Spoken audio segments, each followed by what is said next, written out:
Picture this. You're walking down an empty government corridor. There's a calendar on the wall, and the pages are just tearing away one by one. November 2025, December, January, all the way through to August 2026.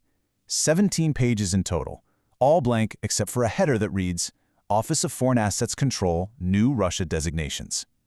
Now, for 2 decades, the U.S. has built what is literally the most powerful economic weapon any state has ever possessed. It's not a missile, it doesn't need troops, it's simply a list.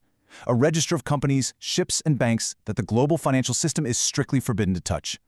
But lately, this incredibly potent weapon has just been resting quietly in its holster.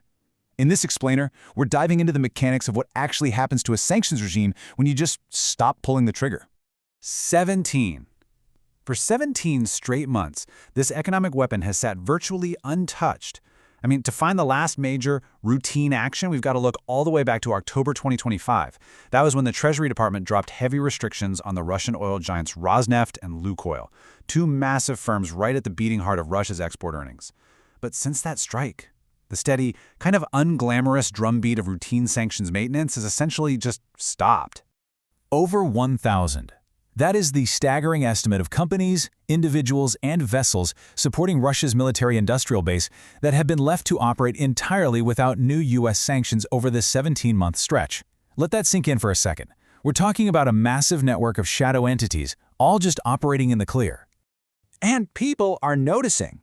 On August 12, 2026, Senators Elizabeth Warren and Chris Coons sent a direct letter to the administration.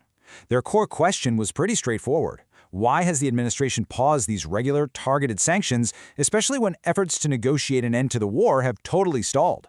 Today, we're taking an objective look at the fascinating, mechanical reality of sanctions evasion that their letter brings into focus. Section 1. The metabolism of evasion. Let's look at how sanctions actually decay. So here's the thing about sanctions. A sanction doesn't just attach to some broad business activity. It attaches to a very specific, named legal person. That means a company registration number, a passport, or a vessel's unique ID. Now, this precision is exactly what makes a sanction enforceable. But, and this is absolutely crucial, it's also its greatest vulnerability. Because names are incredibly cheap. That's why something called a counter-evasion designation is the most vital part of this whole system. It's the follow-up listing that catches the replacement entity. It's not just a side gig, it is the entire game. Without it, a sanctions regime inevitably decays. Watch how this plays out on the open ocean. Imagine a shadow fleet of aging tankers. Step 1, you designate a specific ship. Boom, the ship is blocked. But within weeks, Step 2 happens. The operating company dissolves and reconstitutes under a new registration. Step 3, the tanker is quickly renamed, reflagged, and sold through an intermediary. And Step 4, it sails right back out, continuing to move oil outside Western insurance and price cap arrangements. It's a relentless, spinning cycle. A sanction names an entity, and an entity can just be renamed. This is the ordinary metabolism of evasion. Adversaries have spent years, decades, really, professionalizing these exact workarounds. Stripped of all the politics, the mechanical argument about this 17-month pause is simply that 17 months is a really, really long time to let this natural decay run completely unchecked. If the list isn't constantly updated to catch the new names, it just loses its teeth. Section 2, the argument for restraint. To really understand this objectively, we have to look at the strategic rationale for hitting pause. Imagine the scale. On one side, you have applying pressure now. That's the immediate, real-world economic damage a sanction causes. But on the other side, you have retaining leverage for tomorrow. See, there's a highly coherent, long-standing diplomatic case for withholding new designations during an active or even potential negotiation. Sanctions actually have 2 distinct values: the damage they inflict when they're dropped and the concessions they can buy when they're lifted. The core dilemma is simple, right? Every sanction spent is a sanction no longer available to offer. If an administration truly believes a negotiated settlement is within reach, they have a highly rational interest in keeping their powder dry. Dropping a fresh package of sanctions right in the middle of a delicate moment, well, that could give the other side a public excuse to just walk away from the table entirely. So the tension here isn't really about whether sanctions work, it's a profound judgment call by the executive branch about whether a settlement is actually still alive. Section 3. The machinery is running. Because if you think the sanctions office has just shut its doors, turned off the lights, and gone home, you'd be mistaken. The apparatus itself is fully operational, it's just aimed somewhere else.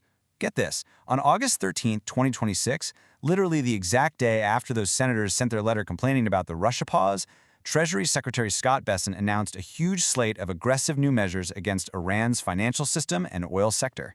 And just a bit earlier in August, the State Department was actively designating Cuba-related entities.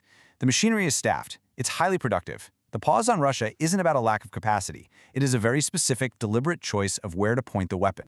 And there's another fascinating layer here. Washington's allies? They didn't hit pause. The European Union has continued to actively roll out asset freezes against senior executives of Russian defense companies. They are aggressively targeting the supply chains for Iskander-M ballistic missiles, Arlen-10 drone systems, space radar, even RS-28 Sarmat intercontinental missile components. This creates a really stark divergence between Washington and Brussels. And remember what we just talked about with the metabolism of evasion? An evasion network is built to live exactly in that kind of divergent gap. Section 4. Congress steps in. Because, as they say, nature abhors a vacuum, and so does the U.S. legislature. In early August 2026, the Senate moved to fill that 17-month silence by passing the Lindsey O. Graham Sanctioning Russia and Iran Act of 2026, and the vote was 86-11. That is a massive bipartisan mandate. The real hammer in this bill? A staggering 500% tariff on Russian imports into the U.S., plus authorized 100% tariffs on the largest buyers of Russian oil and gas. It targets the shadow fleet and evasion networks directly. Congress essentially just built an enormous, devastating new weapon. But there's a crucial caveat here. It's the key to this whole legislative maneuver. Presidential waiver authority. So Congress built this massive weapon, but they essentially handed the safety catch right back to the executive branch, the exact same office that has chosen not to fire the smaller weapon for 17 months. Plus, with the House of Representatives on a 5-week recess, the final vote won't even happen until the autumn, meaning its actual real-world deployment is still highly uncertain. Section 5. The cost of a clear road. What does this decay actually look like on the ground for an adversary running a war economy? Look, sanctions don't collapse an economy overnight. What they do is impose friction.